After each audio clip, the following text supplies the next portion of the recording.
Academy. तो friends, आज हम करने वाले हैं इश्यू ऑफ डिबेंचर्स का नेक्स्ट टॉपिक। आज के हमारे टॉपिक का नेम है रिडम्पशंस ऑफ डिबेंचर्स। हमने अपने पिछले वीडियो लेक्चर में क्या सीखा था? रिडम्पशंस ऑफ डिबेंचर्स से रिलेटेड हमने एंट्रीज ही सीखी थी।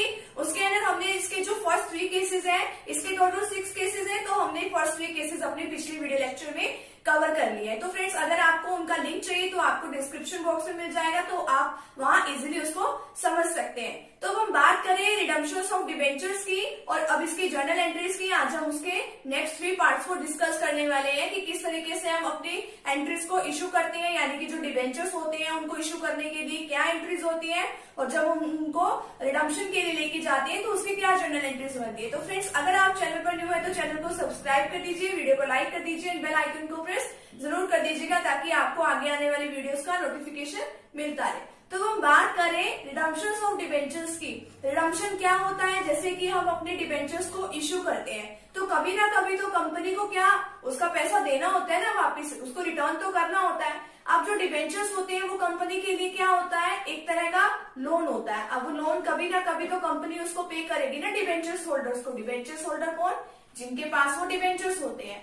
अब कभी ना कभी उसको वो पे करेगी। जब भी वो उसको पे करती है तो वो क्या होता है? रिडम्पशन। तो रिडम्पशन से रिलेटेड इसकी क्या जर्नल एंट्रीज बनती है? Debentures account debit to debentures holder account. तो ये इसकी ड्यू की एंट्री है, ठीक है। Debentures to debentures holder and debenture holder to bank. अब आगे इसके फर्दर 3 केसेस हैं। 3 केसेस आज हम इसमें डिस्कस करेंगे, और जो पिछले 3 केसेस थे वो हमने अपने पिछले वीडियो लेक्चर में कवर कर लिए। पिछले वीडियो लेक्चर में हमने क्या कवर किया था? ये तो किससे रिलेटेड है? एंट्री जो हमारी जब हम उनको इश्यू कर रहे हैं, और ये किससे रिलेटेड है कि जब हम उसको रिडीम कर रहे हैं, ठीक है। रिडीम का मतलब यानी कि रिडम्पशन, और एंट्रीज फॉर इश्यू से रिलेटेड कि हम उसको किस तरीके से इश्यू कर रहे हैं। पहले वाले केसेस में क्या था कि हमने अपनी एंट्रीज को, यानी कि जब हम डिबेंचर्स की एंट्री कर रहे थे तो जब हम उसको एट पार पे, एट डिस्काउंट पे, एट प्रीमियम की बजाय हम इसको at par, at discount, at premium, और यहाँ पे at par, par, at par, ठीक है। तो ये रिडम्पशन था। और ये यहाँ पे क्या था? यहाँ पे यही 3 केसेस थे, और यहाँ पे क्या था? एट पार पे हम उसको रिडीम कर रहे हैं। एट पार पे यानी कि चाहे वो कितनी भी वैल्यू का हमारा डिबेंचर हो, बट हम उसको रिडीम कितनी पे कर रहे थे? जितनी उसकी फेस वैल्यू है, ठीक है।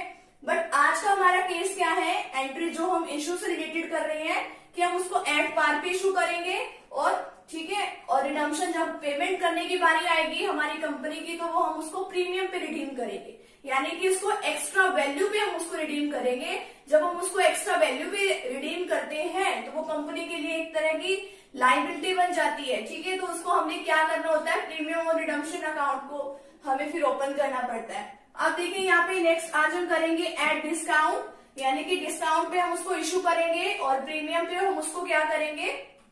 रिडीम करेंगे। और नेक्स्ट यहाँ पे प्रीमियम पे उसको इश्यू करेंगे और प्रीमियम पे उसको क्या करेंगे? रिडीम करेंगे। तो इसका पहला आप केस देखिए, उसको एट पार पे हम इश्यू कर रहे हैं और रिडीम किस पे करेंगे? प्रीमियम पे। When debentures are issued at par, कि डिबेंचर्स को इश्यू तो एट पार पे किया जा रहा है, and are redeemable at a premium, और जब उसको रिडीम करने की बारी आई तो वो किस पे करेंगे? प्रीमियम पे। इसके अंदर एक एग्जांपल दिया हुआ है, इफ ए डिबेंचर्स ऑफ ₹100, यानी कि 100 रुपीज का एक डिबेंचर है, इज इशूड एट ₹100, और उसको 100 रुपए में क्या कर दिया गया? इशू कर दिया गया, ठीक है। And is redeemable at a premium, और उसको प्रीमियम पे क्या किया गया? उसको आगे रिडीम किया गया। तो प्रीमियम लगा लो कितने का था? 5 रुपीज का, यानी कि अब जब उसको टोटल पूरी वैल्यू दी गई तो उसको पूरी वैल्यू कितनी दी गई? 105, ठीक है। तो यहाँ पे ये क्या केस बताया है कि ये एट पार पे तो इश्यू किया गया, और जब हम इसको रिडीम करने की बारी आई, जब कंपनी ने इसको वापस से पैसा वापस किया तो इसको कितने पैसे वापस किए? 105 रुपीज जो है इसको कंपनी ने रिटर्न किए। इशू तो जब कंपनी करेगी तो यानी कि जो डिबेंचर होल्डर है उसने तो 100 रुपीज की पेमेंट की, और जो हमारा डिबेंचर होल्डर है उसको रिडम्पशन के बाद कितने मिलेंगे? 105 रुपीज। तो अब देखिए इश्यू से रिलेटेड एंट्री क्या होती है? जब भी आप डिबेंचर्स को इश्यू करते हैं तो उससे रिलेटेड एंट्री क्या होगी? Bank account debit to debentures application and allotment account. यहाँ पे आप उतनी वैल्यू लिखोगे जितनी वैल्यू पे ये इश्यू किए गए हैं। तो यहाँ पे क्या बताया गया है कि 100 रुपीज का डिबेंचर है और उसको 100 रुपीज में ही क्या किया गया है? इशू किया गया। तो bank account debit to debentures application and allotment 100 से, और यहाँ पे भी 100। अब नेक्स्ट इसको डिबेंचर्स एप्लीकेशन एंड अलॉटमेंट को हम कहाँ पे ट्रांसफर करेंगे, डिबेंचर्स अकाउंट में। अब जो डिबेंचर्स में हम ट्रांसफर करते हैं वहां पे हम उसकी एक्चुअल वैल्यू लिखते हैं, ठीक है। तो debentures application and allotment account debit, तो यहाँ से ये अमाउंट आ जाएगी 100, टू डिबेंचर्स अकाउंट पे हम ट्रांसफर करेंगे 100। अब यहाँ पे देखिए loss on issue of debentures account को डेबिट कर रखा है और premium on redemption of debentures को क्रेडिट कर रखा है। ये क्यों कर रखा है, क्योंकि यहाँ तो हमें एक डेबिट क्रेडिट का बैलेंस इक्वल चाहिए। अब देखिए जब भी हम इसको क्या करेंगे, प्रीमियम पे उसको रिडीम करेंगे, तो हमारी कंपनी के लिए तो वो क्या होगा, एक तरह का कैपिटल लॉस होगा ना। तो वो कैपिटल लॉस है, तो इसकी वजह से हम क्या करेंगे, तो कंपनी को क्या होगा, लॉस होगा। तो loss on issue of debentures account debit, कितने का लॉस हुआ है, 100 रुपीज का डिबेंचर था। जब कंपनी इसको वापस से पेमेंट करेगी कितने में करेगी, 105 में, यानी कि 105 में से हम 100 रुपीज को लेस कर देंगे, तो यहाँ पे 5 रुपीज की पेमेंट आ जाएगी। अब लॉस जो है, क्योंकि ये क्या है, हमारी नॉन लायबिलिटी है, हमें पहले से ही पता है, ठीक है। क्योंकि अगर हमें नहीं पता वो अलग मैटर है, ये तो हमारी जब हम उसको इशू करते हैं ना तभी हमारी ये कंडीशंस लिखी होती है कि जब हम इसकी पेमेंट करेंगे तो किस तरीके से पेमेंट करेंगे, क्या हम उसकी प्रीमियम पे पेमेंट करेंगे। तो ये हमें पता है ना कि ये लॉस होने वाला है, तो इसलिए loss on issue of debentures account को हमने यहाँ पे डेबिट किया। किसकी वजह से लॉस है, कि हम उसको प्रीमियम पे क्या करेंगे, रिडीम करेंगे। To premium on redemption of debentures account, यहाँ पे कितने से एंट्री हो जाएगी, 5 रुपीज से। तो यहाँ पे अब आप एक बात देखिए, जब भी हम जैसे कि हमारी लॉस और इश्यू ऑफ डिबेंचर्स होता है तो हमारे लिए एक नॉन लायबिलिटी है, तो नॉन लायबिलिटी है और ये क्या होता है, कैपिटल लॉस होता है। तो कैपिटल लॉस है तो हमें इसके जब भी इसका लाइफ टाइम चलता रहेगा डिबेंचर्स का, तब तक हमें इसे क्या करना पड़ेगा, इसको राइट ऑफ करना पड़ेगा। तो राइट ऑफ जो है, हमारे पास पैसे भी होने चाहिए इसको रिटर्न ऑफ करने के लिए, चाहे तो हम स्टेटमेंट ऑफ P&L से करेंगे इसको राइट ऑफ, या फिर हम सिक्योरिटीज प्रीमियम रिजर्व से करेंगे। जिससे भी करेंगे उसके अकाउंट को हम क्या कर देंगे, यहाँ पे डेबिट कर देंगे। तो statement of profit and loss account debit to loss on issue of debentures account, ठीक है। तो लॉस हुआ है हमें और इसलिए हमने क्या यूज किया है, statement of P&L account use किया है। अगर हमें क्वेश्चन में सिक्योरिटीज प्रीमियम दे रखा है तो हम सिक्योरिटीज प्रीमियम को क्या कर देंगे, डेबिट कर देंगे। तो अब आप रिडम्पशन से रिलेटेड एंट्रीज देखिए, हमें क्या एंट्री दी होती है, डिबेंचर्स टू डिबेंचर्स होल्डर, है ना। तो डिबेंचर्स अकाउंट डेबिट, ठीक है। डिबेंचर कितने के थे, डिबेंचर्स तो जहां पे भी आ जाए वहां पे हमें उसकी एक्चुअल वैल्यू लिखनी होती है। डिबेंचर्स अकाउंट डेबिट कितने से करेंगे, 100 रुपीज से। अब देखिए टू डिबेंचर्स होल्डर, यहाँ पे डिबेंचर होल्डर को कितने मिलेंगे, टोटल रुपीज 105, ठीक है। तो यहाँ पे ये क्या होता है, प्रीमियम और रिडम्पशन ऑफ डिबेंचर जो होता है वो हमारी कंपनी के लिए एक लायबिलिटी बन जाती है, तो इसलिए हमें इसको क्या करना पड़ेगा, debit. Premium on redemption of debentures account को हमने क्या किया, डेबिट किया है 5 रुपीज से। अब देखिए यहाँ पे तो हमने प्रीमियम और रिडम्पशन से क्या किया है, इसको क्रेडिट, और यहाँ पे हमने इसको क्या किया है, डेबिट किया है। जहां पर भी इशू से रिलेटेड एंट्री हो तो वहां पे हमें इसको क्रेडिट करना है, और अगर इसके रिडम्पशन से रिलेटेड हो तो हमें इसको क्या करना है, डेबिट करना है। और डिबेंचर्स होल्डर को तो यहाँ पे उतनी अमाउंट से हमें क्रेडिट करना है जितनी अमाउंट उसको मिलेगी। अब देखिए ये तो थी ड्यू की एंट्री। अब ये है debentures holder account debit to bank. अब इसको एक्चुअली पेमेंट की गई है, ठीक है। तो हम ये पेमेंट कितने से करेंगे, 105 से करेंगे इसकी पेमेंट। अब जो हमारा प्रीमियम और रिडम्पशन ऑफ डिबेंचर्स है, ये हमारी कंपनी के लिए क्या है, एक तरह की लायबिलिटी है।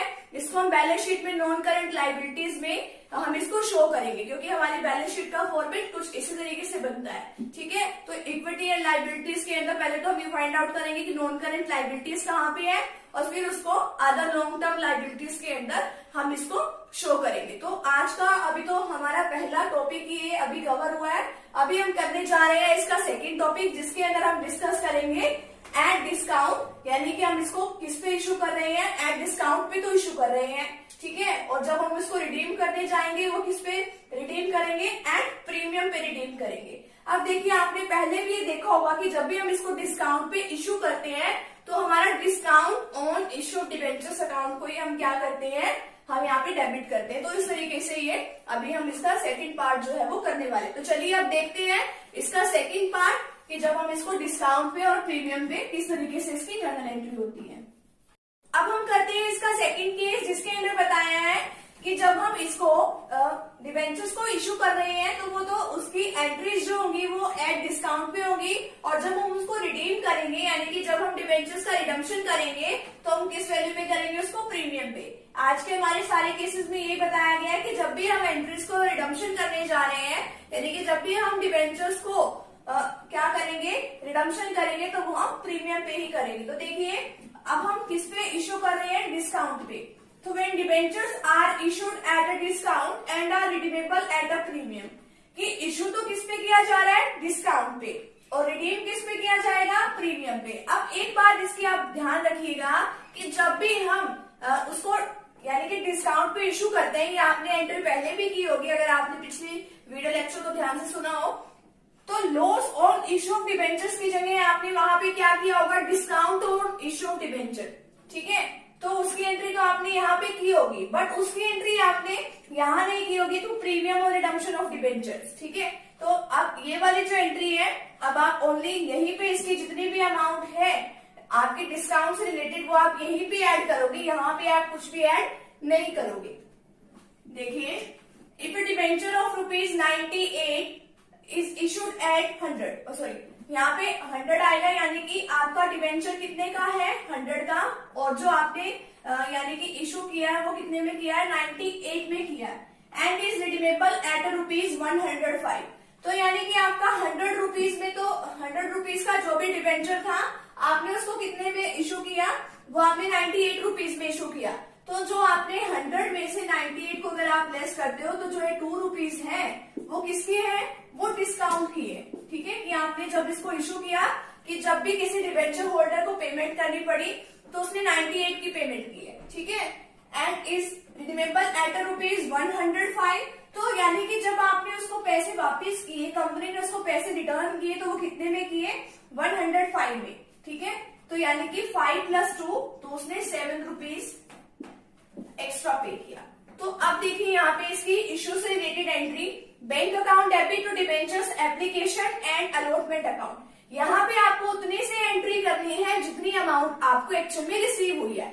आपको एक्चुअल में कितनी अमाउंट रिसीव हुई है, आपने तो 2 रुपीज के ऊपर आपने क्या दिया हुआ है, डिस्काउंट दिया हुआ है, तो 100 की बजाय अब आपको 98 रुपीज मिले हुए, तो bank account debit to debentures application and allotment में आपको 98 से एंट्री करनी है।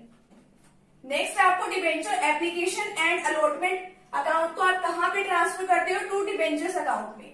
डिबेंचर्स अकाउंट में आपको पूरी से फेस वैल्यू जितनी होती है इसकी एक्चुअल में आपको उतनी वैल्यू लिखनी पड़ती है। आपका डिबेंचर कितने का है, 100 रुपीज का, तो आप यहाँ पे कितने से लिखोगे, 100। Debenture application and allotment account में वो आप क्या लिखते हो, जितनी अमाउंट आपको रिसीव होती है, 98 है वो आपको रिसीव हुई है। वैसे तो अगर आप ओनली डिस्काउंट की एंट्री होती और अगर आप एड पार पर ही उसको क्या कर रहे होते, पेमेंट कर रहे होते, तो आपकी इतनी सी एंट्री यानी कि डिस्काउंट और issue of debentures account debit, आपको प्रीमियम वाली एंट्री नहीं करनी थी। प्रीमियम वाली एंट्री आप कब करते हो, यहाँ पर अगर आप उसको प्रीमियम पे रिडीम करते हो। तो loss on issue of debentures account में एक तो आपको हुआ तो आपकी कंपनी को ही लॉस है, चाहे बेशक से आप ही ने डिस्काउंट दी हो, डिस्काउंट बेशक आपने दी हो, बट लॉस तो आप ही को हुआ है ना, क्योंकि जब आप उसको इशू कर रहे हो, फेस वैल्यू उसकी ज्यादा की है, आप कम पे इशू कर रहे हो, तो वो आपको लॉस हुआ।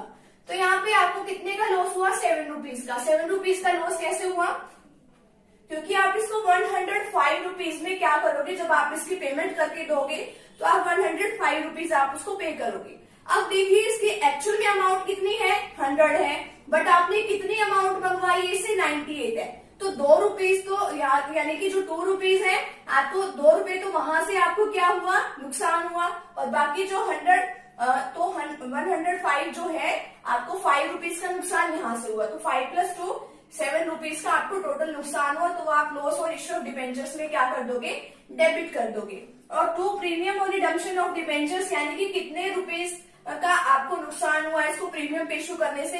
100 रुपीज का डिबेंचर है, 5 रुपीज आपने एक्स्ट्रा में इसको आप पे करोगे, तो यहाँ पे 5 रुपीज से एंट्री करोगे, ठीक है। तो देखिए नेक्स्ट एंट्री ये रिडम्पशन से रिलेटेड एंट्री है, डिबेंचर्स अकाउंट डेबिट 100 से, ठीक है। डिबेंचर्स आपका जहां पर भी लिखा हो वहां से आपको पूरी की एंट्री करनी है, जो भी इसकी फेस वैल्यू है। तो यहाँ पे क्या लिखोगे, 100 टू डिबेंचर होल्डर की कितनी इसको एक्चुअल में अमाउंट मिलेगी, कितनी अमाउंट मिलेगी, 105, और यहाँ पे इसको क्या चीज डेबिट करोगे, प्रीमियम और रिडम्पशन ऑफ डिबेंचर्स, यानी कि आपने क्या किया, इसको प्रीमियम पे रिडीम किया, तो कितनी वैल्यू पे एक्स्ट्रा पे रिडीम किया है, 5 रुपीज से, क्योंकि 100 का डिबेंचर आपने 105 में उसको क्या किया, रिडीम किया, ठीक है। और अब ये तो क्या किया आपने, ड्यू किया डिबेंचर होल्डर टू बैंक, यानी कि कितनी पेमेंट आपने उसको एक्चुअल में की, 105 रुपीज की आपने उसको एक्चुअल में पेमेंट की। तो इस तरीके से हमने अभी इसका जो आज का सेकंड केस है वो कवर कर लिया है कि एट डिस्काउंट पे हमने इसको इशू किया और एट प्रीमियम पे हमने इसको क्या किया, रिडीम किया। तो चलिए अब देखते हैं कि इसका थर्ड केस, जब एट प्रीमियम पे ही वो क्या होगा, इशू होगा, और एट प्रीमियम पे ही उसका क्या होगा, उसको रिडम्पशन भी उसका एट प्रीमियम पे ही होगा। तो अब इसके प्रैक्टिकल क्वेश्चन के साथ अभी हम वो भी देख लेते हैं। चलिए अब करते हैं इसका थर्ड केस।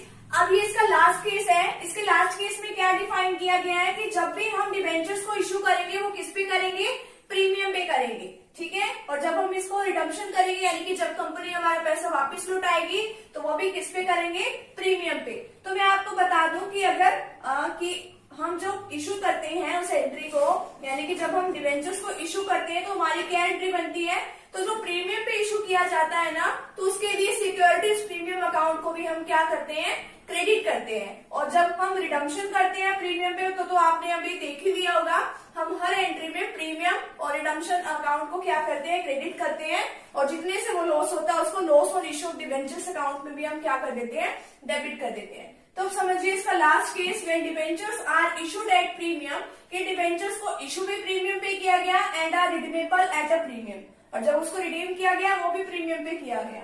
एग्जाम्पल क्या है, इफ डिबेंचर्स ऑफ ₹100, एक 100 रुपीज का डिबेंचर्स है, इज इशूड एट ₹106, यानी कि ये कितने में इशू किया गया, 106 में, यानी कि 6 रुपीज किसमें, एक्स्ट्रा में इसको इशू किया गया, ठीक है।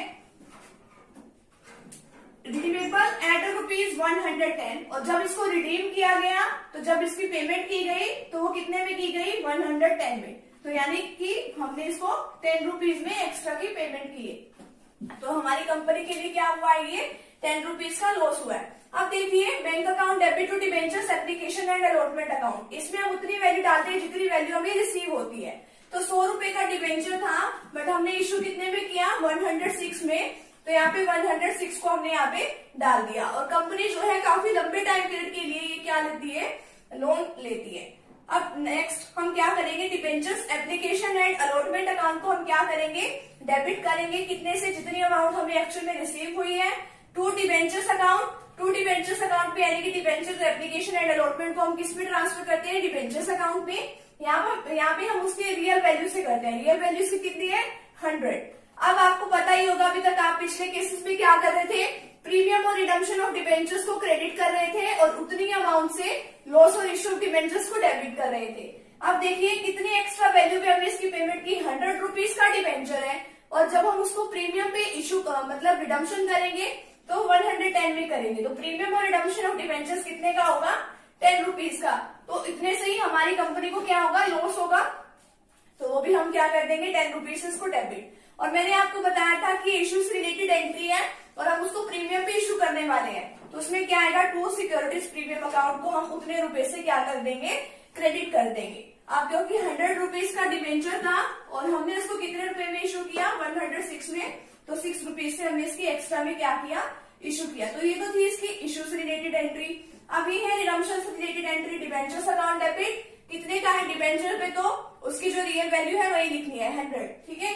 टू डिबेंचर होल्डर, इसको कितने वैल्यू पे मिलेगा, कितनी एग्जैक्ट वैल्यू मिलेगी, 110, ठीक है।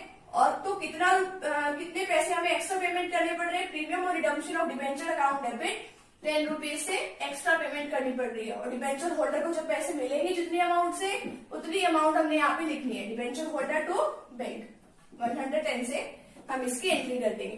तो इस तरीके से हमने ये आज तीनों पार्ट जो है इसे कवर कर लिए हैं, और पिछले 3 पार्ट हमने अपनी पिछली वीडियो में कवर कर लिए हैं। तो अगर आपको उसका लिंक चाहिए तो आपको डिस्क्रिप्शन बॉक्स में मिल जाएगा। तो आज का टॉपिक जो है हमारा यहीं पे कंप्लीट होता है। तो फ्रेंड्स, अगर आप चैनल पे न्यू है तो चैनल को सब्सक्राइब कर दीजिए, वीडियो को लाइक कर दीजिए, बेल आइकन को प्रेस जरूर कर दीजिएगा। मिलते हैं नेक्स्ट टॉपिक के साथ एंड नेक्स्ट वीडियो के साथ। Thank you very much.